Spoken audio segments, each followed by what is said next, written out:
Eu encontrei o caminho de ser purificado do pecado. Como cristão que crê no Senhor há anos, muitas vezes ouvi pastores dizerem em seus sermões: crentes, como nós, foram redimidos de nossos pecados e estão absolvidos. Quando o Senhor voltar, Ele nos arrebatará diretamente para o reino dos céus. Mas enquanto eu esperava pelo Senhor Jesus voltar e nos levar ao reino dos céus, algo aconteceu que foi bastante doloroso e confuso para mim. Depois que me tornei crente, apesar de ler as Escrituras com frequência, orar e participar de reuniões, eu vivia o dilema de ser incapaz de seguir os ensinamentos de Deus em minha vida diária. Eu bem sabia que o Senhor nos instruiu a amar o nosso próximo como a nós mesmos e a perdoar os outros 70 vezes 7, mas toda vez que meu marido não me dava ouvidos ou alguém ao meu redor fazia algo que eu não gostava, eu acabava ficando brava. Mesmo me sentindo culpada e com remorso, orando a Deus com frequência e me confessando, sempre que encontrava outra situação eu ainda não conseguia me controlar. Além disso, não pude superar as tentações de me envolver, atraída pelas tendências do mundo, sempre busquei tais tendências. Eu estava apaixonada por roupas bonitas e maquiagem e estava sempre pensando em comprar coisas e ver as vitrines. Meu coração foi completamente dominado por prazeres materiais e gastava mais tempo com esse tipo de coisa do que exercendo minhas devoções ou lendo as Escrituras. Depois de um tempo, cheguei ao ponto de querer ler a Bíblia cada vez menos e também não queria ir aos cultos da igreja. Eu sabia que o Senhor não gosta desse tipo de comportamento, então, em um esforço para não continuar nessa senda da depravação, eu me forcei a ler a Bíblia e buscar sermões na internet. Mas, mesmo seguindo meu plano, eu não sentia prazer, e minha vida se distanciava das palavras do Senhor.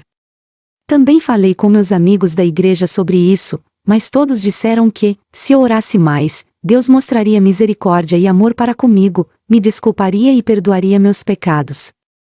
Eu não senti nenhum alívio com suas respostas, porque está muito claro na Bíblia: segui a paz com todos, e a santificação, sem a qual ninguém verá o Senhor. Hebreus capítulo 12, versículo 14. Porque se voluntariamente continuarmos no pecado, depois de termos recebido o pleno conhecimento da verdade, já não resta mais sacrifício pelos pecados. Hebreus capítulo 10, versículo 26.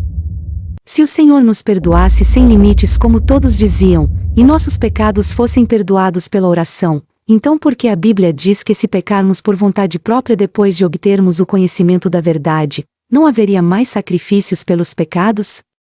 Sem sacrifício, como poderíamos entrar no reino dos céus? Eu não conseguia acabar com essas dúvidas em meu coração. Isso me deixou muito angustiado, assim, orei ao Senhor: ó, Senhor, eu vivo em constante estado de pecar e confessar tais pecados. Isso me deixa perturbada. O que posso fazer para escapar das amarras do pecado? Onde posso encontrar a resposta? Senhor, por favor, me diga qual é a tua vontade com relação a isso. Amém. Então, em janeiro de 2018, conheci algumas irmãs da China na internet e conversando com elas, descobri que eram cristãs muito devotas. Nós debatemos sobre todas as coisas relacionadas à fé e depois de um período de interação, comecei a me sentir muito próxima delas, pensando que poderíamos realmente abrir nossos corações uns para os outros. Elas levavam vidas muito devotas e tinham uma compreensão e uma visão únicas da Bíblia. A comunhão delas era mesmo esclarecedora e agradável. Eu gostava muito de investigar as Escrituras com elas.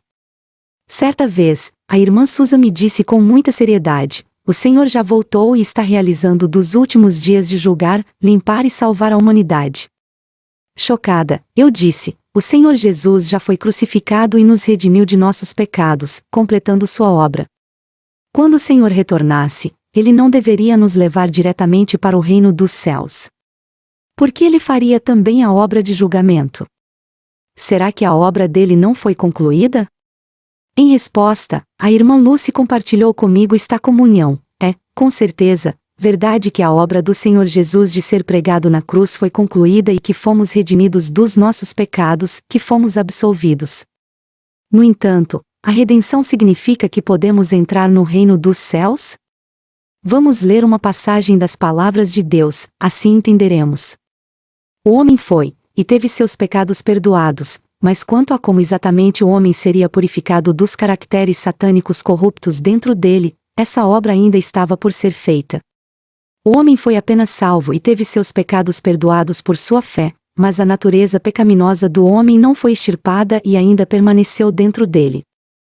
Os pecados do homem foram perdoados por meio da agência do Deus encarnado, mas isso não significou que o homem não tivesse mais pecado dentro de si.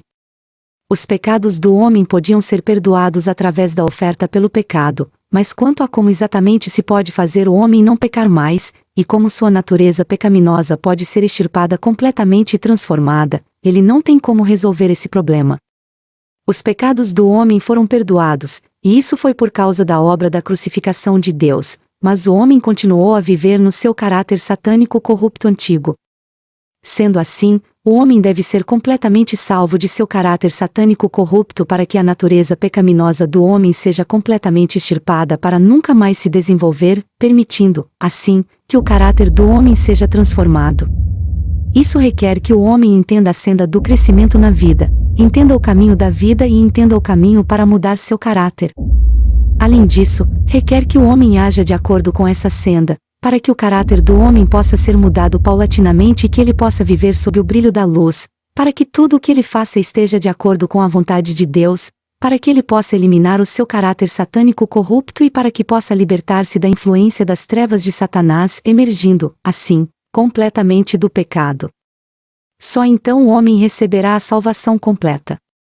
Depois de ler estas palavras de Deus, a irmã Susan comungou. Podemos ver, pelas palavras de Deus, que o Senhor Jesus realizou a obra da redenção.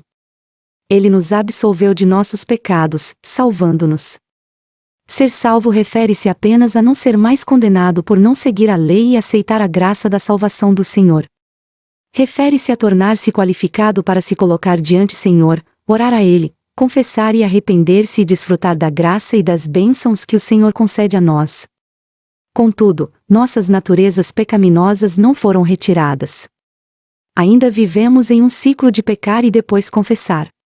Por exemplo, em nossas interações com os outros em nossas vidas diárias, muitas vezes revelamos um caráter arrogante e sempre queremos que as outras pessoas nos ouçam e se submetam a nós. Mesmo que acreditemos no Senhor, Ele não tem um lugar real em nossos corações. Como sempre, cobiçamos as coisas do mundo e perseguimos as tendências seculares. Algumas pessoas até abandonam a Deus por completo em sua busca pela glória, riquezas mundanas e prazeres da carne. Como pessoas como nós, vivendo em pecado, podem ser dignas de entrar no reino de Deus? O Senhor Jesus disse: em verdade vos digo que todo aquele que comete pecado é escravo do pecado. Ora, o escravo não fica para sempre na casa, o filho fica para sempre. João capítulo 8, versículos 34 e 35. As palavras do Senhor foram muito claras. Nenhum servo do pecado pode estar no reino de Deus, então, como ainda pecamos com frequência, não estamos qualificados para entrar no reino. É por isso que ainda precisamos de outro estágio da obra de salvação de Deus, para que possamos ser purificados de nossos pecados e nos tornar compatíveis com Deus. Caso contrário, não podemos obter a aprovação de Deus para entrar no reino dos céus. Cada palavra das palavras de Deus e a comunhão desta irmã ressoaram profundamente em mim. Assim, a obra do Senhor Jesus foi, na verdade, apenas a obra da redenção, pois o Senhor nos absolveu do pecado. Foi a misericórdia do Senhor para nós, para que não fossemos mais vistos como pecadores. Mas isso não significava que estávamos sem pecado, sem mácula. Nós ainda pecamos com frequência, contra nossa vontade, e tudo isso acontece porque ainda possuímos naturezas pecaminosas. Pensei em como eu interagia com meu marido, queria que ele me ouvisse em tudo, e se ele o fizesse, eu perdia a paciência. Eu também seguia as tendências seculares e meu coração estava ocupado por coisas materiais. Eu não conseguia participar de reuniões ou ler as Escrituras. Mesmo que eu orasse e confessasse ao Senhor muitas vezes, ainda continuava a pecar sem parar. Tudo isso porque eu estava sob o controle da minha natureza satânica. Não é de admirar que Paulo tenha dito isto, porque eu sei que em mim, isto é, na minha carne, não habita bem algum, com efeito querer o bem está em mim, mas o efetuá-lo não está. Romanos capítulo 7, versículo 18. Nossas naturezas pecaminosas ainda estão profundamente enraizadas dentro de nós, e mesmo se quisermos praticar a verdade e satisfazer a Deus, nós simplesmente não podemos evitar pecar e resistir a Deus. Estamos cheios de imundície e somos indignos de entrar no reino de Deus. Quando percebi isso, logo perguntei: você está dizendo que o Senhor Jesus realizou a obra da redenção, que quando o Senhor vier nos últimos dias, Ele realizará uma obra para nos livrar dos nossos pecados? Então, como Ele fará esta obra? A irmã Susan sorriu e disse: irmã, você acabou de fazer uma pergunta muito importante. De fato, há profecias sobre isso na Bíblia, tais como: e, se alguém ouvir as minhas palavras, e não as guardar, eu não o julgo, pois eu vim, não para julgar o mundo, mas para salvar o mundo. Quem me rejeita, e não recebe as minhas palavras, já tem quem o julgue. A palavra que tenho pregado, essa o julgará no último dia. João capítulo 12, versículos 47 e 48. Porque já é tempo que comece o julgamento pela casa de Deus, e se começa por nós, qual será o fim daqueles que desobedecem ao Evangelho de Deus? 1 Pedro capítulo 4, versículo 17. Podemos ver nesses versículos da Bíblia que nos últimos dias, quando vier, o Senhor expressará todas as verdades de que precisamos para que possamos entender e entrar na verdade. Isso é uma continuação da obra redentora do Senhor Jesus, a etapa da obra de julgamento começando com a casa de Deus a fim de purificar e aperfeiçoar o homem. Isso ficará claro depois de ler estas duas passagens das palavras de Deus Todo-Poderoso. As palavras de Deus dizem: a obra realizada por Deus durante esta era é principalmente a provisão das palavras para a vida do homem, a exposição do caráter corrupto do homem e da substância da natureza do homem, e a eliminação de noções religiosas, do pensamento feudal, do pensamento antiquado e do conhecimento e da cultura do homem. Todas essas coisas devem ser purificadas por meio da exposição através das palavras de Deus. Nos últimos dias, Cristo usa uma variedade de verdades para ensinar o homem, expor a essência do homem e dissecar suas palavras e ações. Essas palavras abrangem várias verdades: o dever do homem, como o homem deveria obedecer a Deus, como o homem deveria ser leal a Deus, como o homem deve viver a humanidade normal, bem como a sabedoria e o caráter de Deus e assim por diante. Essas palavras são todas dirigidas à essência do homem e ao seu caráter corrupto. Em especial, essas palavras que expõem como o homem desdenha de Deus são faladas em relação a como o homem é a corporificação de Satanás e uma força inimiga contra Deus. Ao realizar sua obra de julgamento, Deus não torna clara a natureza do homem simplesmente com algumas palavras, ele também expõe, trata e poda a longo prazo.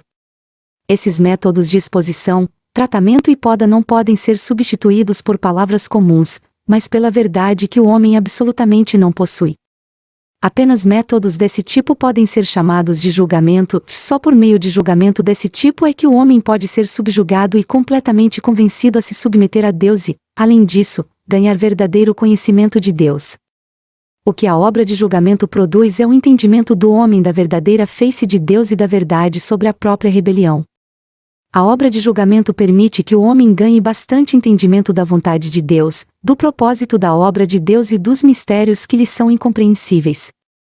Também permite que o homem reconheça e conheça sua substância corrupta e as raízes de sua corrupção, bem como descubra a fealdade do homem.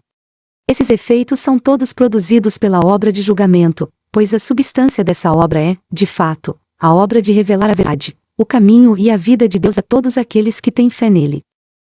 Essa obra é a obra de julgamento realizada por Deus. A irmã Susan continuou comungando: as palavras de Deus nos mostram que, nos últimos dias, Ele usa palavras para realizar a obra de julgamento. Todas as palavras expressas por Ele contêm o caráter justo de Deus, assim como o que Ele tem e é, os mistérios de seu plano de administração, além de seu objetivo e vontade na salvação da humanidade.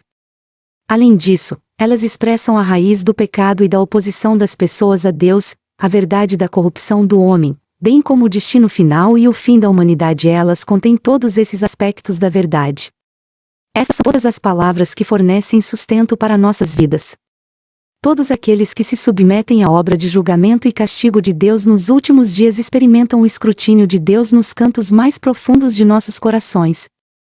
Suas palavras são como uma espada afiada, cortando e revelando nossas naturezas satânicas de traição contra Deus e os motivos desprezíveis abrigados em nossos corações. Elas, inclusive, expõem o pensamento satânico escondido em nossos corações que os outros não conhecem. Isso nos mostra o quão profundamente fomos corrompidos por Satanás, tanto nas coisas pequenas, como em nosso comportamento e tratamento dos outros em nossas vidas, quanto nas coisas grandes, como nossas perspectivas de fé e o fato de que as sendas que seguimos são totalmente dependentes das filosofias mundanas e das leis de sobrevivência de Satanás. Através de suas palavras, vemos que estamos cheios de arrogância, desonestidade, engano, cobiça, maldade, egoísmo e desprezo por natureza, e até aqueles de nós que creem em Deus o fazem para obter bênçãos, para serem recompensados. Percebemos que não cremos para buscar a verdade, alcançar a vida, ou viver uma verdadeira semelhança humana, e que somos indignos de viver diante de Deus. Então, começamos a nos arrepender e nos odiar do fundo de nossos corações. Ao mesmo tempo, temos uma experiência muito profunda da autoridade e poder das palavras de Deus, bem como de seu caráter justo, santo e inviolável. Nós não podemos deixar de nos prostrar diante de Deus, nos arrepender, mudar nossos caminhos, e detestar nossas próprias naturezas satânicas. Assim, ficamos felizes em aceitar o julgamento e o castigo de Deus, colocar a verdade em prática e decidimos nos tornar pessoas novas para satisfazê-lo. A irmã Lúcia disse com emoção: é verdade. Nós nunca conheceríamos de verdade nossos próprios caracteres, naturezas e essências corruptas se não fossem as revelações e o julgamento das palavras de Deus. Somos claramente muito corruptos, mas ainda sentimos que somos honrados, e achamos que estamos qualificados para ser arrebatados pelo Senhor para o reino dos céus. Eu costumava sempre pensar em mim como uma pessoa calorosa e gentil. Eu nunca discuti com ninguém. E depois que me tornei crente, fui muito bem comportada e fiz muitas coisas boas, por isso achava que era uma boa pessoa e que, quando o Senhor viesse, eu seria levada para o reino dos céus. Mas depois de aceitar a obra de Deus Todo-Poderoso dos últimos dias, foi somente através das palavras dele que vi com clareza que eu estava sendo boa apenas para parecer. Eu não era mesmo boa. Minha motivação para fazer essas coisas era ganhar o elogio dos outros, fazer com que as pessoas me admirassem. A maneira como eu me comportava servia para estabelecer uma imagem perfeita aos olhos dos outros. Além disso, eu violava os ensinamentos do Senhor, era rebelde e ofendia a Deus a todo momento. Eu também era arrogante e não estava disposta a ouvir ninguém. Eu mentia e fazia coisas dissimuladas para favorecer meu próprio interesse. Eu me exaltava e dava testemunho de mim mesmo o tempo todo, lutando com Deus por uma posição no coração das pessoas. Eu estava trilhando a senda do arcanjo. Quando pensei nisso, senti-me realmente envergonhada e culpada. Eu me detestava, eu me odiava. Nunca mais me gabei da minha bondade, nem me considerei qualificada para entrar no reino dos céus. Em vez disso, dispus-me a aceitar de verdade o julgamento e o castigo das palavras de Deus e rejeitar meu caráter corrupto. Foram as palavras de Deus que me despertaram de minhas noções e imaginações, fizeram-me reconhecer meu verdadeiro estado e pisar na senda da busca da verdade e da mudança de caráter. Tudo isso foi fruto da obra de Deus dos últimos dias. Eu fiquei muito comovido com a comunhão das irmãs. Ela me mostrou que eu estava me apegando às minhas próprias noções e imaginações e obviamente pecando o tempo todo, mas ainda esperava que o Senhor retornaria e me arrebataria para o reino dos céus. Era uma crença irreal. Agradeço a Deus por me mostrar uma senda prática para rejeitar as amarras do pecado através do testemunho das irmãs sobre a obra de julgamento de Deus e a própria experiência delas. Creio que, se eu aceitar a obra de julgamento de Deus, posso ser purificada do pecado e receber a chance de entrar no reino dos céus. Eu disse com alegria: graças ao Senhor. Mesmo que eu ainda não tenha experimentado a obra de julgamento de Deus Todo-Poderoso, posso realmente sentir o amor e a salvação de Deus por nós, através da experiência de vocês. De agora em diante, eu gostaria de me comunicar mais com vocês duas, para que eu possa entender mais sobre a obra de Deus Todo-Poderoso e suas próprias experiências e testemunhos. Elas ficaram emocionadas ao ouvir isso. Depois de um período de busca, investigação e reunião com essas irmãs, passei a entender cada vez mais a verdade. Eu determinei, com certeza, que Deus Todo-Poderoso é realmente o Senhor Jesus que retornou, por isso, aceitei com alegria sua obra dos últimos dias, senti o coração ficar aquecido. Eu creio que Deus tem sido muito gentil comigo. Além de responder minhas orações, ele me levou a ouvir sua voz e me transformou em uma das virgens prudentes. Graças a Deus. Toda a glória seja a Deus Todo-Poderoso. Amém.